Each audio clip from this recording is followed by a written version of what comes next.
ચાલો અમે આજે આવ્યા છે સુરત સિકરી બાજુમાં બોર જોવા માટે. આ ભાઈની જમીન છે અહીંયા અને ફાર્મ હાઉસ છે. વાત કરી કેમ છે ભાઈ? મજામાં? મજામાં. કયું ગામ તમારું? વાપી. ઓકે. વાપીમાં કયો જિલ્લો કહેવાય?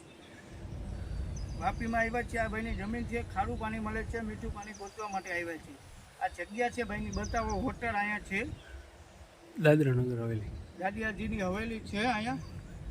શું નામ છે તમારું? અલ્તાફભાઈ. અલ્તાફભાઈ ઈર્ષાભાઈ ઘારા. અહીંયા જમીન લીધી છે અને હોટલ બનાવી છે, ફાર્મ હાઉસ છે, એના માટે જોવું.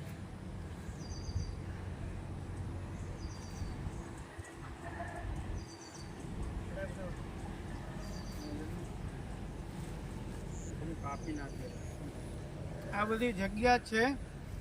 10 વીઘા જમીન લીધી છે, ફાર્મ હાઉસ છે, એમાં પાણીનો લોચો હતો, એના માટે જોવા એવા છે. ઓકે, પાણીનો વિડીયો આવશે તો આપણે બનાવશું.